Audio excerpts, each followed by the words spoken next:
مولا علی نے خطبہ شفشقیہ دیا نہج البلاغہ میں. نہج البلاغہ میرے اپنے گھر کی کتاب نہیں ہے، میں شیعوں سے مخاطب ہوں، کسی اور سے بات نہیں کر رہا ہوں. اسی نہج البلاغہ میں میرے مولا نے خطبہ شفشقیہ دیا کچھ لوگوں کے بارے میں، نہج البلاغہ کے معروف ترین خطبات میں سے. اچھا ویسے جو نہج البلاغہ ہے نا، اسے آپ خطبہ شفشقیہ کے علاوہ پڑھیے تو اس کا مذہب پتہ نہیں چلے گا اتنی آسانی سے. سید رضی نے خاص خطبہ شفشقیہ کو شامل کیا تاکہ پتہ چلے کہ کس مذہب کی کتاب ہے یہ.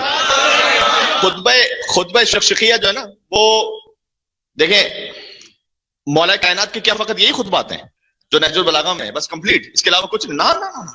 کتنی مستدرکات نہج البلاغہ لکھی گئی ہیں. نہج البلاغہ کے آگے کمپلیشنز، ایک جملہ کہہ رہا ہوں، نہج البلاغہ میں مولا علی کے پورے خطبات نہیں ہیں، جملہ عرض کر رہا ہوں.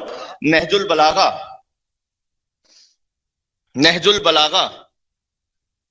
بحر علی کا نام نہیں ہے، کشکول رضی کا نام ہے. نہج البلاغہ مولا علی کے علم کا نام نہیں ہے. نہج البلاغہ اس کشکول کا نام ہے کہ جو بھیک مانگ لی سید رضی نے علی سے. بات پہنچ رہی؟ اچھا اس خطبے کا کون نام ہے؟ خطبہ مقمصہ. ایک تو خطبہ شفشقیہ ہے، ایک ہے خطبہ مقمصہ. مقمصہ کہتے ہیں قمیص سے، کیونکہ مولا نے اس میں قمیص خلافت کا ذکر کیا جو کسی نے پہن لی تھی.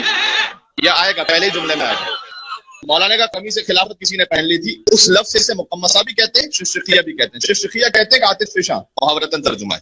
شفشقیہ ہر زبان کے کچھ محاورے ہوتے ہیں، اردو میں اس کو لے کر آتش فشاں، اس لیے کہ وہ کیوں خطبہ شفشقیہ لفظ کیوں آیا میرے مولا کی زبان پر، وہ آخر میں سناتا ہوں. اچھا اس پر سب سے بڑا اعتراض یہی ہے علماء اہل سنت کا، یہ تو علی کا خطبہ ہی نہیں ہے. مان لیں گے تو پھر تو بات ہی ختم ہو گئی. اگر مان لیں گے تو پھر کیا آپ کا مذہب ہوا کہ جو چوتھے ہیں وہ پہلے تین پہ تنقید کر رہے ہیں؟ کیا یہی مذہب ہو جائے گا نا؟ تو وہ کہتے ہیں جبکہ علامہ امینی نے اس کے 28 حوالے لکھے ہیں جو سید رضی کے علاوہ ہیں. سید رضی نے تو نہج البلاغہ میں لکھا ہے نا، علامہ امینی نے اپنی کتاب میں 28 حوالے 28 اسناد کے ساتھ لکھا جو سید رضی کے علاوہ ہیں. سید رضی کی جو ولادت ہے وہ 359 ہجری ہے، اور ان کی دنیا میں آمد سے پہلے کی کتابوں میں یہ خطبہ موجود ہے. یہ بات کافی ہے. اچھا خطبہ دیا کہاں تھا میرے مولا نے؟ شیخ مفید نے لکھا ہے کہ یہ خطبہ میرے مولا نے دیا تھا مسجد کوفہ کے صحن میں، جیسے رحبہ کہتے ہیں. رحبہ وہ مقام ہے جہاں میرے مولا مسجد کوفہ کے درمیان خطبہ دیتے تھے. اسی لیے جب مومنین کو تقیے سے بات کرنا ہوتی تھی تو وہ تقیے میں مولا علی کا نام لیتے تھے، صاحب الرحبہ. رحبہ کے خطبہ دینے والا علی. تو میرے مولا نے وہاں مسجد کوفہ میں خطبہ دیا. اچھا یہ دیا کب ہے؟ یہ جنگ نہروان کے بعد ہے، اس لیے کہ اس میں جنگ نہروان کا بھی ذکر موجود ہے. یعنی مولا کائنات کی زندگی کا آخری سال ہے، اس میں میرے مولا نے خطبہ دیا. اور بس ایک دلیل اور بھی ہے، سید رضی نے اپنی شاعری بھی کی ہوئی. اگر سید رضی کا اپنا کلام ہے تو ملا کر دیکھ لیجیے. جو لفظ شناس ہوتے ہیں نا وہ سمجھ لیتے ہیں. بات واضح ہو رہی ہے؟ یعنی مطلب خود ہی کو کر بلند اتنا کہ ہر تقدیر سے پہلے خدا بندے سے خود پوچھے بتا تیری رضا کیا ہے. یہ غالب کا شعر ہو ہی نہیں سکتا یہ، کیونکہ غالب کا یہ مزاج نہیں ہے، یہ اقبال کا شعر ہے. لفظ بتلا رہے ہیں کہ اقبال کا شعر ہے. ہزاروں خواہش ایسی کہ ہر خواہش پہ دم نکلے، بہت نکلے میرے ارما لیکن پھر بھی کم نکلے. یہ محسن نقوی کا شعر نہیں ہو سکتا، یہ غالب کا شعر ہے، اس لیے کہ محسن نقوی کا یہ مزاج نہیں ہے.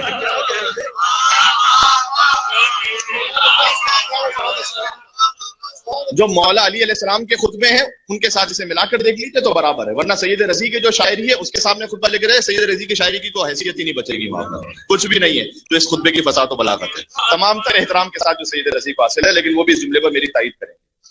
اچھا تیسرا، باتیں بہت ہیں، وقت بہت کم رہ گیا ہے. مولا کائنات نے کہا آگاہ ہو جاؤ. تقریباً ہو سکتا میں 90-95% خطبہ سنا سکوں، کچھ بیچ میں سے اسکپ کروں گا. آگاہ ہو جاؤ، خدا کی قسم فلاں شخص نے. اچھا یہاں پر میں نے فلاں نہیں کہا، وہ مولا ہی نے فلاں کہا ہے، وہ اپنے شیعوں کے لیے کہا مولا نے.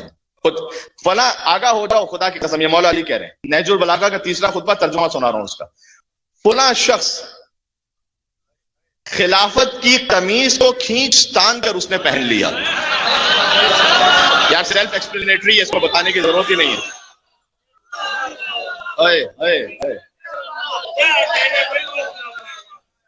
دیکھیں یہ پہلا جملہ ایسا خطرناک ہے، اب آگے جس کو سننا ہے وہ سن لے، باقی کان بند کر کے بیٹھ جائیں، مجلس کا ثواب مل جائے گا انشاءاللہ. آخر تک ہے آپ میرے سے؟ آخر تک آواز آ رہی ہے تو دیوار کے ساتھ لگے بیٹھے ہیں، ہاتھ اٹھاتے رہا کریں. تھوڑا تھوڑا ہاتھ اٹھاتے رہا کریں کیونکہ بہت دور تک ہیں آپ، اس لیے مجھے محسوس ہوتا رہے مائک کی وجہ سے کہ آپ تک میری آواز جا رہی ہے. یہ میں مائک کی وجہ سے کہہ رہا ہوں، ایسا نہ سمجھے کہ کوئی اپنی بڑائی، مائک کی وجہ سے کہہ رہا ہوں، سسٹم کی وجہ سے کہ آپ تک انشاءاللہ آواز آ رہی ہے. اچھا، فلاں شخص نے خلافت کی قمیض کو کھینچ تار کر پہن لیا. اگلا جملہ پڑھ کے میں خود ہل، حالانکہ اسے معلوم ہے کہ خلافت کے لیے میری حیثیت اس کیل کی سی ہے کہ جس کے چکی گھوم رہی ہوتی ہے. علی کا کلام سنا رہا ہوں، علی کا کلام. اچھا، یہاں پر کئی علماء نے یہ بھی لکھا ہے چونکہ مولا نے لفظ خلافت نہیں ضمیر استعمال ہوئی ہے نا، تو اس کا مطلب خلافت بھی ہو سکتا ہے اور اس سے بڑھ کر بھی ہو سکتا ہے. یعنی علی کہنا چاہ رہے ہیں پورے نظام کائنات میں میری حیثیت اس کیل کی سی ہے کہ جو چکی جس کے گرد گھومتی ہے. علی نہ ہے تو کائنات ہی نہیں ہے. پھر اس پر اگلا جملہ دلیل ہے، اس لیے کہ پھر میرے مولا نے کہا ينحدر عن السيل ولا يرقى الي الطير، اس لیے میری حیثیت اس کیل کی سی ہے کہ جس کے گرد سارا نظام گھوم رہا ہے، اس لیے کہ علم کا سیلاب میری ذات سے ہو کر گزرتا ہے اور میری بلندی تک کسی کا طائر فکر پرواز کر ہی نہیں سکتا. ينحدر عن السيل، علم کا سیلاب میری ذات سے ہو کر گزرتا ہے. پھر سیلاب آتا ہے نا، وہ جو ٹاپ پر جہاں ذخیرہ ہوتا ہے، اس کے مقابلے میں جو سیلاب ہوتا ہے وہ کچھ بھی نہیں ہوتا، تھوڑا سا ہوتا ہے لیکن آگے بہا کے لے جاتا ہے. تو مولانا نے کہا کہ وہ جو علم الہی ہے نا، وہ جو بہہ رہا ہے، وہ علم کا سیلاب میری جانب سے مجھ سے ہو کر گزرتا ہے. ٹھیک ہے، ابھی وہ تو میں نے کھولا ہی نہیں، مولا علی کہنا چاہ رہے ہیں جو اصل علم ہے وہ تو کھولا ہی نہیں میں نے تمہارے سامنے، یہ تو وہ ہے جو میں تمہیں دے رہا ہوں. اسی لیے آگے کہہ دیا کہ میری بلندی تک کسی کا طائر فکر پرواز ہی نہیں کر سکتا. علی کو تم سوچ ہی نہیں سکتے. پھر آگے مولانا نے کہا میری حیثیت یہ تھی خلافت کے لیے، پھر بھی میں نے خلافت کے آگے پردہ ڈال دیا، یعنی صبر کیا. خلافت کے آگے میں نے پردہ ڈال دیا اور اس سے پہلو تہی کر لی، یعنی گریز کر لیا اس سے. ٹھیک ہے، اور یہ سوچنا شروع کر دیا کیا مظلومیت علی کی کہ کٹے ہوئے ہاتھوں سے حملہ کر دوں یا اس بھیانک اندھیرے پر صبر کر لوں. تو میں نے دیکھا کہ ان حالات میں صبر ہی قرین عقل ہے، یعنی صبر کرنا میں نے مناسب سمجھا. اس عالم میں نے صبر کیا. وفی العین قضا، میری آنکھوں میں کانٹے تھے. وفی الحلق شجا، میرے حلق میں ہڈی تھی اور میں صبر کر رہا تھا. یہ خطبہ شقیہ ہے عزیزوں، کیا بلیغ مثال ہے. اگر حلق میں ایک روٹی کا بھی سخت حصہ پھنس جائے نا، ہم 2 سیکنڈ برداشت نہیں کر سکتے. علی کہہ رہے 25 سال میں نے ایسے صبر کیا کہ گویا میرے حلق میں ہڈی تھی. میں سیدہ کے قاتلوں کو اپنے سامنے دیکھ رہا تھا، میں غاصبین خلافت کو اپنے سامنے دیکھ رہا تھا. میری آنکھوں میں کانٹے تھے، حلق میں ہڈی تھی. میں نے صبر کیا جبکہ میں جانتا ہوں کہ میری حیثیت خلافت کے لیے اس کیل کی سی ہے کہ جو چکی جس کے گرد گھومتی ہے. سبحان اللہ، یہ ہے علی ابن ابی طالب. سبحان اللہ. تو میں نے صبر کیا اور میں اپنی میراث کو لٹتے ہوئے دیکھ رہا تھا. یہاں تک کہ مولانا نے ترتیب بار اس میں بات کی ہے، خلافت اول پر، پھر دوم پر، پھر سیوم پر. یہاں تک کہ پہلے نے اپنا راستہ لے لیا، یعنی وہ دنیا سے چلا گیا اور خلافت کو اپنے بعد فلاں کے حوالے کر گیا. ٹھیک ہے، اور بے شک دونوں نے مل کر شدت سے اس کے تھنوں کو دھوہا ہے. یعنی یہ امیر المومنین کی مثال ہے. ذاتی منفعت کے لیے خلافت ان تھنوں سے دودھ حاصل ہونا چاہیے تھا جو امت کے لیے فائدہ مند ہو. انہوں نے شدت سے مل کر اس کے تھنوں کو دھوہا ہے. اور اب عالم یہ ہے کہ لغزشوں کی کثرت ہے اور معذرتوں کی بہتات ہے. اب تم یہاں تک پہنچ چکے ہو اور اب اس خلافت کی حیثیت کیفیت ایک سرکش اونٹنی جیسی ہے. اب کہ مہار کھینچو، یعنی اگر کنٹرول کرنے لگے تو ناک زخمی ہو جائے، یہ میرے مولا کہہ رہے ہیں، اور ڈھیل دے دو تو مزید ہلاکتیں ہو جائیں. کیا کریں؟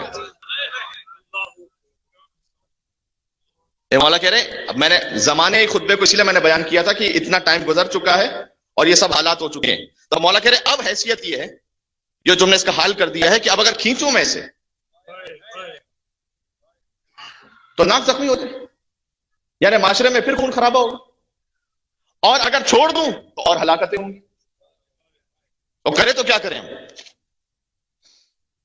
خدا کی قسم میرے مولا کہہ رہے ہیں لوگ ضلالت، سرکشی اور بے راہ روی میں مبتلا ہو گئے. اور میں نے بھی سخت حالات میں بہت صبر کیا، طویل مدت تک میرے مولا نے کہا میں نے صبر کیا، بس میں پھر مولانا کا دوسرا بھی چلا گیا اور خلافت کو ایک جماعت میں قرار دے دیا، یعنی کبھی جماعت فیصلہ کرے گی شورا 6 افراد کی، اس میں مولا علی کا بھی نام تھا۔ جب دوسرے بزرگ دنیا سے چلے گئے تو انہوں نے 6 افراد کی کمیٹی طے کی تھی کہ تم آپس میں خلیفہ طے کر لینا، اس میں مولا علی کا بھی نام رکھا ہوا تھا، ٹھیک ہے۔ اس کی بھی مصلحتیں ہوتی ہیں کہ جو سخت ترین دشمن ہے اس کا نام بھی اس میں اس لیے دے دو کہ بعد میں سارا زمانہ ہی کنفیوز ہوتا رہے کہ بھئی حقیقت کیا ہے۔ اچھا اس میں کون سے مولا نے تو ذکر نہیں کیا، لیکن مثلا مولا علی تھے، اس میں خلیفہ سیوم ہے، عبد الرحمن ابن عوف ہیں، سعد ابن ابی وقاص ہے، طلحہ ہے، زبیر ہے، یہ 6 لوگ ہیں۔ مولا نے کہا کہ اس شورا کے نام سپرد کر کے چلا گیا، میرا نام بھی اس میں شامل کر کے۔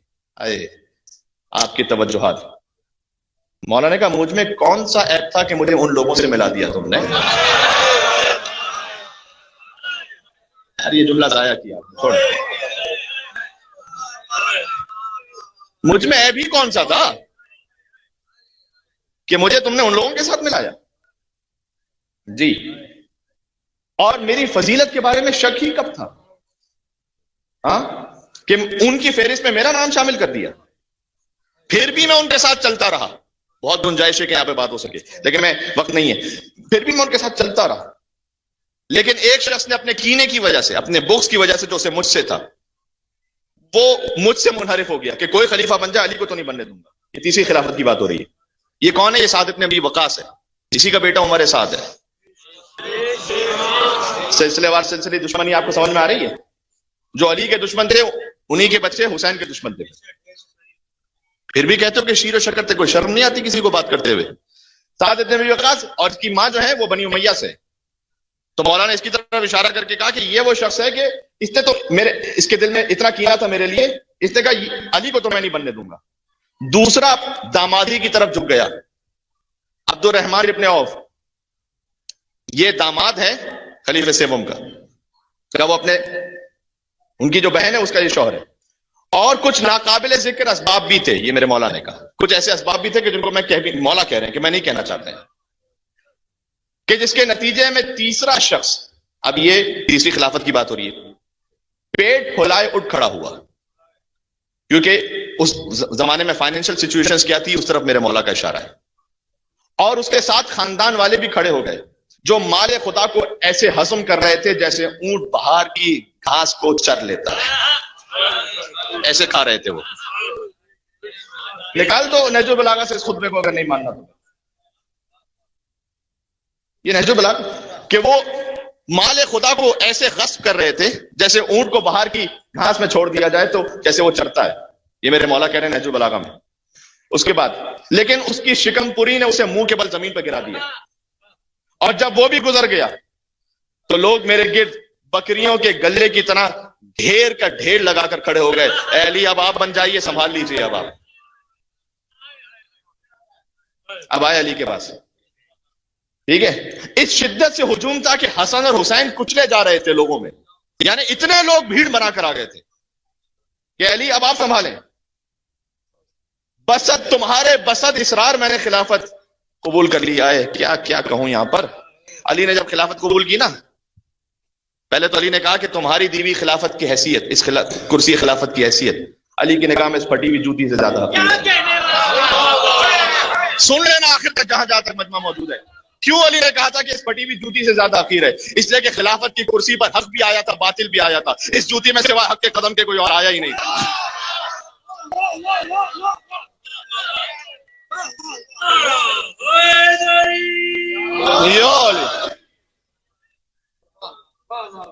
اور پھر میرے مولا جب کرسی خلافت پر آئے تھے تو انہوں نے اس زینے کو چھوڑ دیا تھا کہ جہاں پر بزرگان بیٹھ کے خطبہ دیتے تھے، اور پہلے زینے کو چھوڑا، دوسرے زینے کو چھوڑا، اور تیسرے زینے کو چھوڑ کر وہاں بیٹھے جہاں رسول اللہ بیٹھا کرتے تھے، تاکہ لوگ سمجھ جائیں کہ تمہاری نگاہ میں شاید مجھے چوتھی خلافت دے رہے ہو۔ میں کہہ رہا ہوں رسول اللہ کے بعد بلا فصل یہ پہلی ہی خلافت ہے۔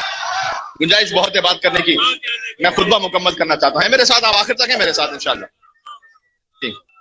تو مولا نے کہا کہ تمہارے بسط اسرار میں نے خلافت لی، تو ایک گروہ بیعت توڑ کر نکل گیا، یہ جنگ جمل والوں کی طرف اشارہ ہے۔ دوسرا دین سے ہی نکل گیا، یہ صفین والوں کی طرف اشارہ ہے۔ تیسرا فاسق و فاجر ہو گیا، یہ نہروان والوں کی طرف اشارہ. یہی اس بات کی دلیل ہے کہ نہروان کے بعد یہ خطبہ ہے. ٹھیک ہے, چونکہ دنیا ان کی نگاہ میں آراستہ ہو چکی تھی. جس کی نگاہ میں دنیا اہم ہو جائے نا, وہ علی کی ولایت پہ پھر باقی نہیں رہ سکتا. یہ پیغام ہے آج کے لیے, سن لیجئے گا. دنیا کی تعریف کر چکا ہوں, ہر وہ شے کہ جو آپ کو علی کے راستے سے ہٹا دے وہ دنیا ہے. آپ کا مال آپ کو علی کے راستے سے ہٹا دے وہ دنیا ہے. شہرت علی کے راستے سے ہٹا دے وہ دنیا ہے. میری ابا قبا اما مجھے علی کے راستے سے ہٹا دے وہ بھی دنیا ہے. ان لوگوں نے میری بیعت اس سے توڑی کہ ان کی نگاہ میں دنیا آراستہ ہو گئی تھی. کبھی بھی دنیا داری میں ایسا نہ مبتلا ہو جائے گا کہ اپنے دین کو چھوڑ دو, علی کی ولایت کو چھوڑ دو, حق کے راستے کو چھوڑ دو. یہ پیغام ہو گیا. علی کے خطبے سے بڑھ کے کوئی پیغام ہو نہیں سکتا. اس کی چمک دمک نے انہیں گمراہ کر دیا. اس خدا کی قسم, خطبہ مکمل کرو, جس نے دانے کو شگافتہ کیا اور ہر ذی روح کو خلق کیا. اگر لوگوں کا ہجوم نہ ہوتا اور انصار کی حجت نہ ہوتی اور اللہ نے اہل علم سے یہ عہد نہ لیا ہوتا کہ خبردار جو ظالم شکم پوری کرے, یعنی کرپشن کرے, اشارہ مولا کا کسی کی طرف ہے, اور مظلوم اگر بھوکے رہیں تو چین سے نہ بیٹھنا. اگر اللہ نے مجھ سے عہد نہ لیا ہوتا, کیونکہ اللہ نے مجھ سے عہد لیا تھا کہ اگر وہ ظالم ظلم کر رہے ہیں اور مظلوم بھوکے رہنے پر چین سے تو بھوکے ہیں تو خبردار اے علی, گویا میں اب اس کو تشریح کر رہا ہوں کہ اللہ نے عہد لیا تھا کہ چین سے نہ بیٹھنا. اگر یہ عہد نہ لیا ہوتا تو میں خلافت کی رسی کو اسی کی گردن پر ڈال کر وہیں ہنکا دیتا آگے. اور جاؤ, اس اونٹ کا مجھ سے کیا کام ہے جس پر تمہارے لوگ بیٹھے, اس کا مجھ سے کیا کام ہے؟ خلافت کی رسی کو اسی اونٹ پر اسی کی گردن میں ڈال کر ہنکا دیتا میں اور آگے بڑھا دیتا. آخری جملہ ہے اور بہت اہم ہے, میرے ساتھ ہیں آپ. اگر اللہ نے یہ عہد نہ لیا ہوتا تو میں خلافت کی رسی کو اسی کی گردن میں ڈال کے ہنکا دیتا اور اسے آگے بڑھا دیتا. چونکہ خدا کی قسم تمہاری دنیا کی حیثیت علی کی نگاہ میں بکری کی چینک سے بھی زیادہ حقیقی ہے.